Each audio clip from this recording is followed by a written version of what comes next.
इस बार हम समझने वाले हैं क्लोनिंग वेक्टर। क्लोनिंग वेक्टर आखिर क्या होता है? क्लोनिंग वेक्टर जो आपको टॉपिक है, ये हम किस चैप्टर में पढ़ते हैं? बायोटेक्नोलॉजी प्रिंसिपल एंड प्रोसेस वाले चैप्टर में पढ़ते हैं। ओके, तो क्लोनिंग वेक्टर क्या है? क्लोनिंग वेक्टर क्या होता है? जैसे सबसे पहले तो हम लोग जान रहे थे कि कोई भी फॉरेन डीएनए को, यानी कि एलियन डीएनए को, या हम लोग कह सकते हैं कि पैसेंजर डीएनए को, किसमें हम लोग उसके जीन ऑफ इंटरेस्ट को किसमें पुट करके, यानी कि हम लोग कर रहे थे प्लाज्मिड में पुट करके, यानी कि प्लाज्मिड में हम लोग रिकॉम्बिनेंट बना करके उस प्लाज्मिड को क्या करते हैं, वेक्टर के रूप में किसमें पुट करते हैं, ट्रांसफॉर्मेंट करते हैं, ट्रांसफॉर्मेशन प्रोसेस करते हैं इशरिचिया कोलाई में। उसके बाद क्या होता है कि आपको बहुत सारे नंबर ऑफ जो वेक्टर्स जो है इशरिचिया कोलाई में है, उसका नंबरिंग जो है आपको बढ़ने लगता है, डुप्लीकेशन होने लगता है ना, रिप्लीकेशन होने लगता है, मल्टीप्लीकेशन होने लगता है। इसीलिए हम लोग क्या कहते हैं, क्लोनिंग हो रहा है वहां पर। तो इस वेक्टर प्रोसेस के द्वारा होता है। जो भी वेक्टर आपको इस चिरिचिया कोलाई में जाते हैं या कोई दूसरे ऑर्गेनिज्म में जाते हैं, है ना, प्लांट में, एनिमल्स में, बैक्टीरिया में, किसी में भी जाते हैं, तो अपने नंबर ऑफ कॉपी को वो क्या करते हैं, बढ़ा देते हैं, जिसके कारण प्लाज्मिड का भी नंबर क्या हो जाता है, ज्यादा हो जाता है। ओके, इस तरीके से हम लोग ये जान रहे थे। जैसे देखिए, अब वेक्टर का यूज, जैसे कोई कोई जो वेक्टर्स होते हैं, वेक्टर कौन कौन सा वेक्टर को हम लोग टेक करते हैं? वेक्टर्स जो है जनरली वेक्टर्स के रूप में हम लोग अगर जाने तो वेक्टर्स के रूप में हम लोग किसको किसको टेक करते हैं, ध्यान दीजिए। प्लाज्मिड जो है, प्लाज्मिड को हम लोग generally plasmid, bacteriophage, bacteriophage, plasmid तो आप जानते हैं किसमें होता है, बैक्टीरिया में होता है। बैक्टीरियोफाज किसको कहते हैं? जो आपको बैक्टीरिया के अंदर इंटीग्रेट हो जाता है, आपको यानी कि उसके अंदर चला जाता है। बैक्टीरियोफाज वायरस होता है। ओके, इसके अलावा और भी जैसे कॉस्मिड है। कॉस्मिड आपको क्या बना रहता है, ये आपको वायरस से बना रहता है ना, कॉस्मिड, है ना, कॉस साइट्स ऑफ लेमडा फाज से मिलकर के बना होता है। ओके, तो ये जो है और प्लाज्मिड से मिलकर के बना होता है, तब उसे क्या कहते हैं, कॉस्मिड कहा जाता है। चौथा है बाक।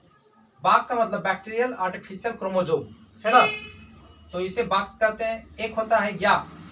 याक क्या होता है, ईस्ट आर्टिफिशियल क्रोमोजोम्स।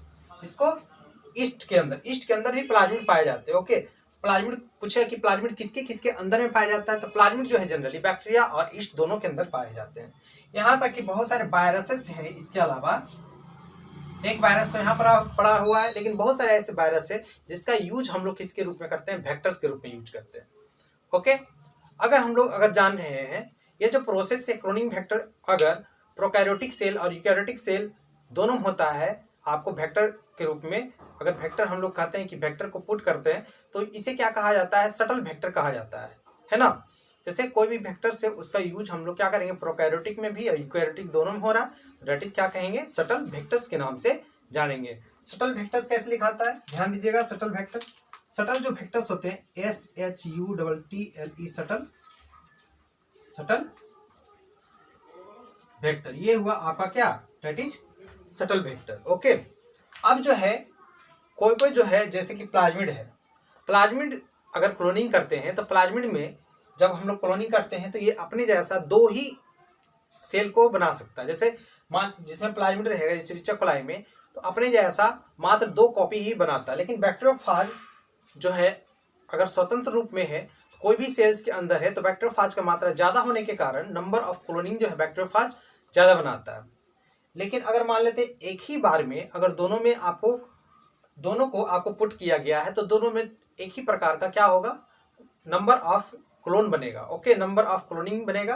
तो इस तरीके से हम लोग कहेंगे अगर सबसे ज्यादा जो है बैक्टीरियोफाज में होता है, बैक्टीरियोफाज में आपको हम लोग कह सकते हैं 1500 से 100, 15 नंबर से ज्यादा 100 नंबर तक भी जा सकता है। या तो अगर कहा जाता है दूसरे ट्रूमेंस में अगर देखते हैं तो इसका नंबर आपको 500 से 1000 तक भी जा सकता है। ओके, अब है जानिए क्लोनिंग वेक्टर्स के बारे में। सबसे पहला जो है क्लोनिंग वेक्टर्स यानी कि प्लाज्मिड्स के बारे में सबसे पहले डिस्कवरी किसने किया, तो 2 साइंटिस्ट थे, है ना। एक साइंटिस्ट का नाम था विलियम हेज था, एक साइंटिस्ट का नाम विलियम हेज था, जबकि दूसरे साइंटिस्ट का नाम जोशुआ लीडरबर्ग था। ओके, इन दोनों ने क्या किया था, सबसे पहले वेक्टर प्लाज्मिड वेक्टर का आपको डिस्कवरी किया था। लेकिन आप जो पढ़ते हैं ये वाला, ये है प्लाज्मिड PBr322। इसके बारे में ये देखिए यहाँ पर बताया हुआ है संख्या। ऐसे ऐसे प्लाज्मिड बहुत सारे होते हैं, ये 322 है। दूसरा कोई भी 325 भी होता है, 327 भी होता है, 328 भी होता है, 32 आपको अलग भी होता है ना, 50 भी होता है। तो इस तरीके से हम लोग कह सकते हैं कि बहुत सारे आपको प्लाज्मिड होते हैं, है ना। तो यहाँ पर लिखा गया P फॉर प्लाज्मिड होता है स्मॉल p से, है ना। और स्मॉल p जो देख रहे हैं यानी कि प्लाज्मिड। BR का मतलब BR दो साइंटिस्ट के ऊपर जाना गया, बोलिवर एंड रॉड्रिग्यूज। 322 यानी कि इसका साइज है। ओके, तो अब हम लोग जो देखना पसंद करते हैं क्लोनिंग वेक्टर्स के बारे में हम लोग जानेंगे। तो क्लोनिंग वेक्टर्स, अगर कोई भी वेक्टर्स है, हम लोग वेक्टर टेक करते हैं तो उसमें जरूरी है कि आपको तीन चीजें जरूर रहता है। एक है ORI साइट, दूसरा सिलेक्टेबल मार्कर, तीसरा क्लोनिंग साइट्स। और हम लोग चौथा पॉइंट पढ़ते हैं क्लोनिंग वेक्टर्स में। हम लोग क्या करते हैं, क्लोनिंग जीन्स को हम लोग प्लांट और एनिमल्स में यूज करते हैं, इसलिए चौथा पढ़ते हैं, है ना। आपको एग्रोबैक्टर, टोमिफेसियंस और रेट्रोवायरस के बारे में। लेकिन इसमें जो है मेन किस तरीके से क्लोनिंग वेक्टर्स में तीन ही होते हैं। तो जैसे जानिए, पहला जो है आपको ORI है। ORI क्या होता है? ORI को हम लोग कहते हैं ऑरिजिन ऑफ रिप्लिकेशन के नाम से जानते हैं। क्या कहते हैं? Origin of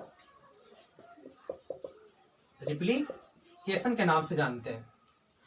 origin of replication, अब जानिए कि ऑरिजिन ऑफ रिप्लिकेशन यानी कि ORI क्या है। जैसे कि कोई भी प्लाज्मिड में ORI जहां पर आता है तो यहीं से आपको रिप्लिकेशन स्टार्ट होगा।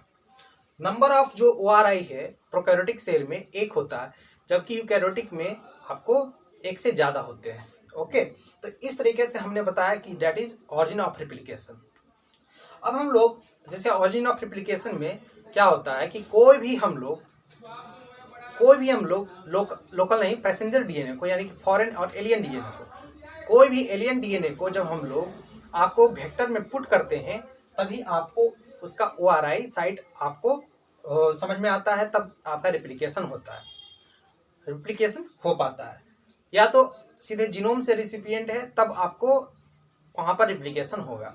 लेकिन अगर दूसरा तरीका से कहा दिया जाए कि वेक्टर को आपको किस में पुट किया गया है, आपको फॉरेन में, तब उलट जाएगा। इसके कारण वहाँ पर आपको ORI साइट देखने को नहीं मिलेगा, रिप्लिकेशन नहीं होगा। तो ORI जो है प्रोकैरियोटिक में और यूकैरियोटिक में दोनों में होता है, जिसके कारण आपको सेल्स वहाँ पर क्या करते हैं, वहाँ से ही आपको क्या करते हैं, बनना स्टार्ट करते हैं, रिप्लिकेशन बनना स्टार्ट होता है वहाँ पर, है ना।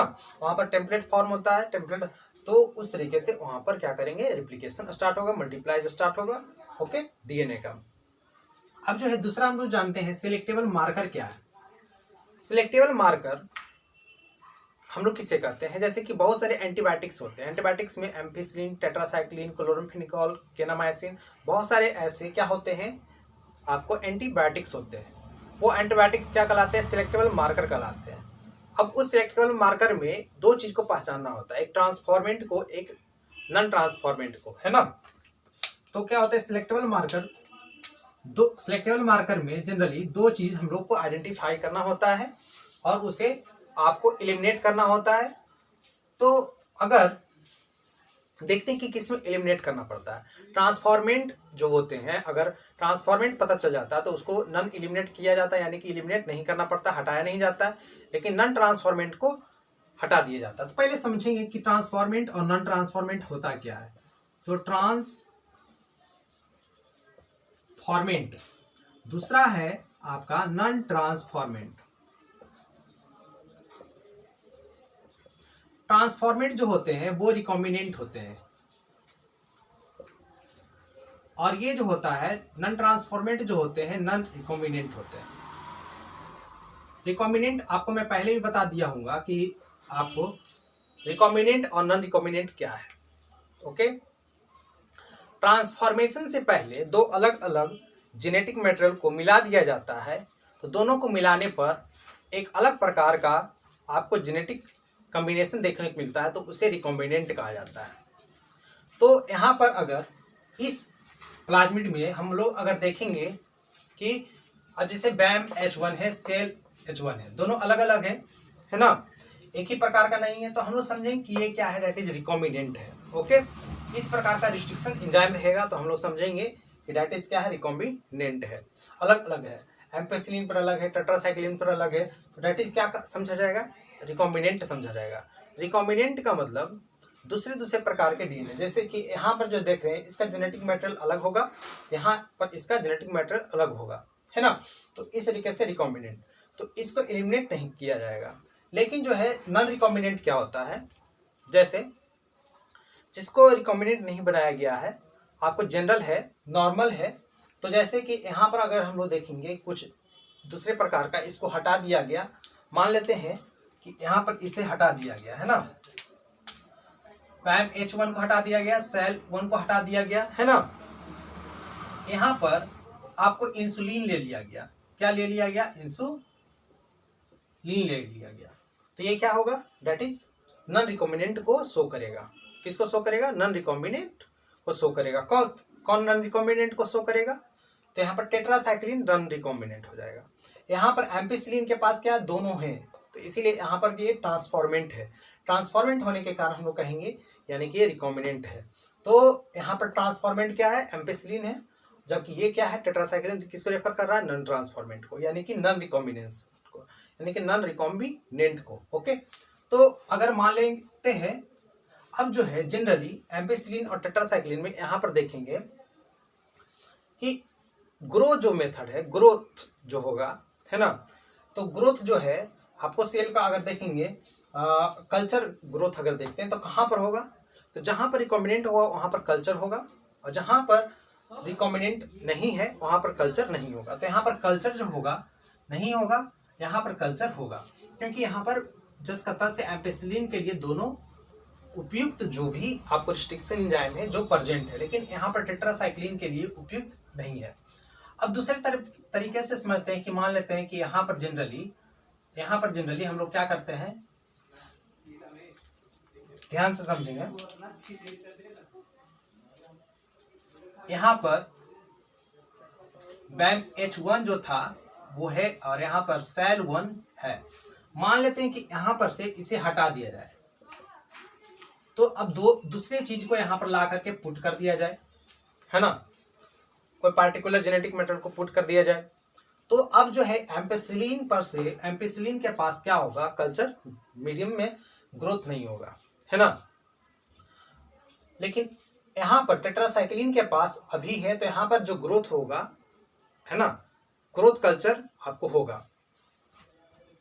तो इस मीडियम में कल्चर जो होगा मतलब कि रिप्लिकेशन जो होगा आपको होगा, लेकिन इसमें रिप्लिकेशन नहीं हो पाएगा, क्योंकि यहाँ पर जो है आपको PB1 भी नहीं है, PST भी नहीं है, आपको दूसरा कोई है। तो उसके सेंस में जो सेंस है वो आपको नॉन सेंस के जैसा व्यवहार करने लगेगा। तो यहाँ पर क्या हो जाएगा, नॉन रिकॉम्बिनेंट यहाँ पर रिकॉम्बिनेंट के जैसा व्यवहार करेगा। तो इसी तरीके से हम कह सकते हैं कि यहाँ पर जैसे कि कोई प्लेट में लेता है ना, आपको बुक में प्लेट के अकॉर्डिंग बताया गया है कि जैसे इसको हम हटा देते हैं, बैम H1 को हटा देते हैं, सेल 1 को हटा देते हैं, तो सिर्फ और सिर्फ जो ट्रांसफॉर्मेशन किस में होगा, ट्रांसफॉर्मेंट आपको एम्पिसिलिन में होगा, इसमें नहीं होगा।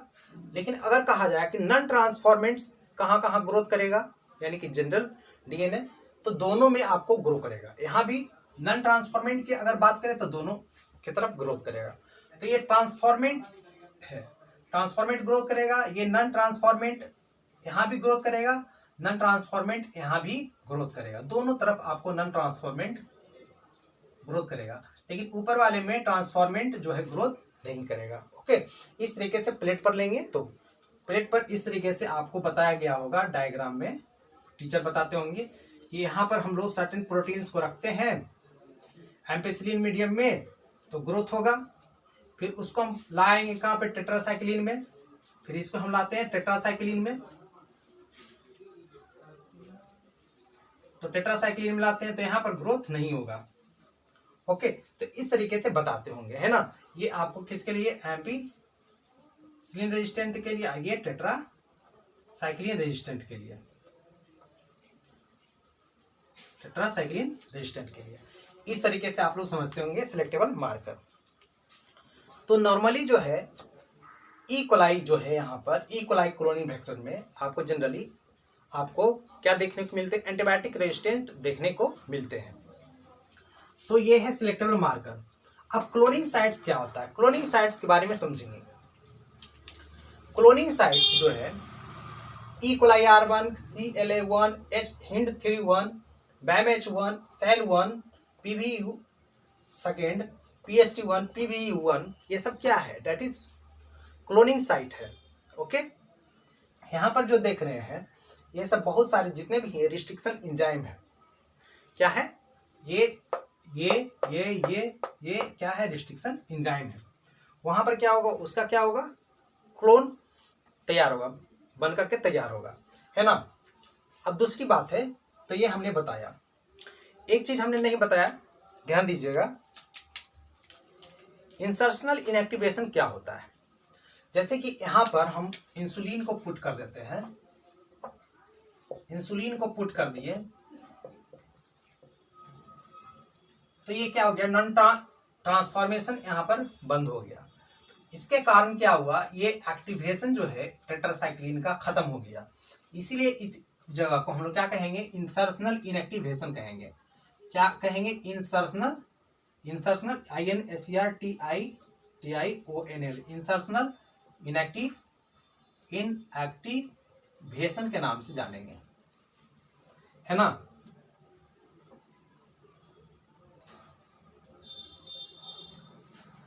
इंसर्शनल इनएक्टिवेशन के नाम से पुकारेंगे। ओके, तो ये इंसर्शनल इनएक्टिवेशन है। अब जो है यहाँ पर जनरली जो है इंसर्शनल इनएक्टिवेशन, यहाँ पर कोई भी जीन रहेगा, है ना। जब इंसर्शनल इनएक्टिवेशन नहीं हुआ है तो वहाँ पर जीन जो होते हैं, जीन की बात अगर किया जाए, मान लेते हैं कि कोई पार्टिकुलर जीन होता है, जब यहाँ पर टेट्रासाइक्लिन है तो वहाँ पर जीन जो कोड करता है बीटा गैलेक्टोसाइडेज, यानी कि जीन जेड जो है, आपको आपने पढ़ा था, है ना, आपने पढ़ा था, तो मतलब कि आप मॉलिक्यूलर जेनेटिक्स में आपने पढ़ा था, है ना, लैब ओपरेन पढ़ा था, उसमें आपको जेड जीन था। जेड जीन आपको किसको रेफर करता था, कौन से एंजाइम को, बीटा गैलेक्टोसाइडेज को। वो एक्स गैल नामक प्रोडक्ट देता था, है ना। एक्स गैल प्रोडक्ट, उसका जो है केमिकल कंस्टिट्यूएंट आपको 5-ब्रोमो-4-क्लोरो आपको गैलेक्टोपायरोनोसाइड होता है। ओके, जो आपको किस प्रकार का क्रोमोजेनिक, एक प्रकार का क्रोमोजेनिक सबस्टांस रेफर करता है, इंडिगो कलर का, यानी कि नीला कलर का, ब्लू कलर का। ओके, लेकिन जब इंसर्शनल इनएक्टिवेशन जब होगा उस समय जो है आपको किस प्रकार का कलर देगा, कलरलेस कलर देगा, यानी कि व्हाइट कलर प्रोड्यूस करेगा। तो ये सिलेक्टेबल मार्कर में पढ़ना होता है, इंसर्शनल इनएक्टिवेशन। तो क्लोनिंग साइट है, क्लोनिंग साइट का मतलब यहाँ पर बहुत सारे साइट है, जगह है, जहां पर जहां से आपको क्लोनिंग आपको स्टार्ट हो, क्लोनिंग प्रेफर होगा। ओके, तो इस तरीके से आपको ऑरिजिन ऑफ रिप्लिकेशन है, यहाँ से रिप्लिकेशन होना स्टार्ट हो जाएगा, रिप्लिकेशन करेगा, रिप्लिकेट करेगा। प्रोकैरियोट सेल है तो प्लाज्मिड सिर्फ अपने जैसा है, एक नंबर कॉपी को और बनाएगा, है ना, दुगना हो जाएगा, जस्ट दुगना हो जाएगा। तो इससे इसके कारण क्या होगा, जो भी हम इंसुलिन दिए हैं या कुछ भी दिए हैं, हमने जिस प्रकार का मैनिपुलेट किया है, वो आपको प्लाज्मिड डबल हो जाएगा। अब उसका जो है हम लोग यूज करेंगे एनिमल्स, प्लांट में यूज करेंगे, हो डिजायर्ड एनिमल्स, प्लांट, है ना, डिजायर्ड जो होंगे, डिजायर्ड जीन का हम लोग यूज करेंगे प्लांट में, एनिमल में, बैक्टीरिया में, जिसमें भी यूज करना है हम लोग कर ही लेंगे। अब है फोर्थ नंबर है, समझेंगे फोर्थ नंबर क्या है। आप पहले समझिए कि जैसे क्लोनिंग साइट था, तो ये जो है क्या है, पूरा का पूरा फुल फॉर्म क्या होता है, प्रोविडेंसिया स्टुआर्टी होता है, इसका प्रोविडेंसिया वल्गेरिस होता है, शायद इसेरिचिया कोलाई R1 होता है, इसका कैलोफाइनम लैक्टम होता है ना, या दूसरा कैलेभेसिया कुछ करके होता है, हिंद का हेमोफिलस इन्फ्लुएंजाई RD होता है। अब देखिए यहाँ पर BAMH1 था, बैसस माइलोल्यूकोफेसियंस था, SAL सेरासिया अल्बस था, है ना, प्रोविडेंसिया वल्गेरिस है। इस तरीके से आपको बहुत सारे जितने भी आपको अगर देखा गया आपको रिस्ट्रिक्शन साइट जो है, तो सभी का आपको क्या है, उसका सीक्वेंस DNA आपको उसी के जैसा पाया जाएगा। जैसे इसेरिचिया कोलाई R1 में पढ़े थे, यहाँ पर इस प्रकार का इतना में ही आपको, इतने जगह में ही आपको क्या होगा, GAATTC रहेगा, इधर भी GAATTC रहेगा। आप तो जानते ही हैं, है ना। जैसे हम पढ़ रहे थे PBR, तो PBR का मतलब हमने क्या समझा, प्लाज्मिड, बोलीवर, रॉड्रिग्यूज, है ना। बोलीवर और रॉड्रिग्यूज ने बताया इस प्रकार के साइज के प्लाज्मिड के बारे में। तो बी का मतलब बोलीवर होता है, आर पर रॉड्रिग्यूज होता है। ओके, तो दैट इज यहाँ पर इसेरिचिया कोलाई R1 के पास जो होगा ये प्लाज्मिड जो है आपको क्या है, एक्स्ट्रा क्रोमोसोमल सर्कुलर DNA है ना, हेलिकल DNA आपको इस प्रकार का है ना। प्लाज्मिड आप जानते ही हैं, एक्स्ट्रा सर्कुलर DNA को क्या कहते हैं, ऑटोजोमल एक्स्ट्रा सर्कुलर DNA आपको बैक्टीरियम पाया जाता है। तो यहाँ पर इसेरिचिया कोलाई R1 है, तो यहाँ पर GAATTC रहेगा, यहाँ पर रहेगा GAATTC रहेगा, है ना। 5 prime end to 3 prime end रहेगा, आपको 3 प्राइम इंड, उसी तरीके से GAATTC रहेगा 5 प्राइम इंड। सभी का अपना अपना जो है रिकॉग्निशन सीक्वेंस आपको रहेगा, और उसी प्रकार के हैं। तो उसी से आपको जो टेम्पलेट कोडोन है उस वहाँ पर टेम्पलेट कोडोन का आपको टेम्पलेट सीक्वेंस से आपको क्या होगा, डुप्लीकेशन रिप्लीकेशन स्टार्ट होगा। अब हम लोग समझते हैं vectors for cloning genes in plant and animals. Plant के लिए जो होता है वेक्टर्स फॉर क्लोनिंग में हम लोग पढ़ते हैं एग्रोबैक्टीरियम टुमिफेसियंस। तो एक होता है, ध्यान देंगे,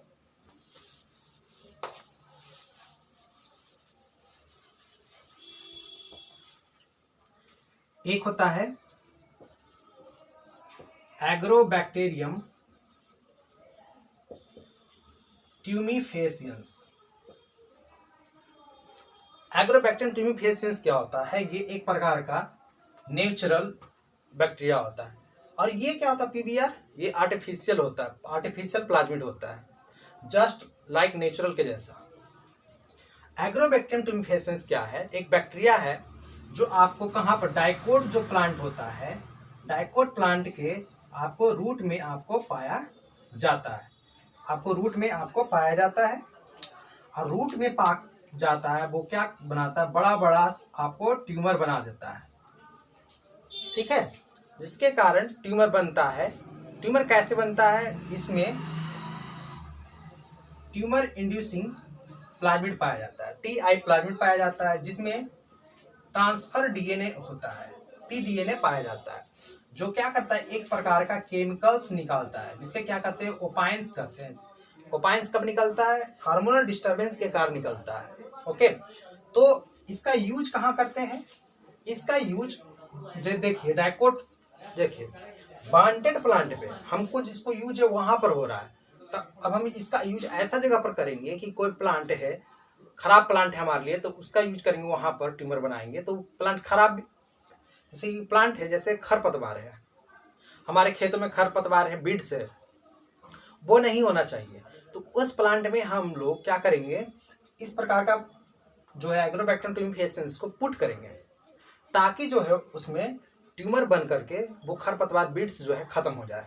तो ऐसे ऐसे बहुत सारे आपको प्लांट है, सूर्यमुखी है, आलू है ना, इस प्रकार के जो प्लांट है ना, तो उसमें एग्रोबैक्टीरियम ट्यूमिफेसियंस का यूज करके जो आपको जो हर्ब्स है, हर्ब्स से रेजिस्टेंट किया जाता है ना, पेस्ट रेजिस्टेंट किया जाता है, इस प्रकार का प्रोसेस होता है। दूसरा है एनिमल।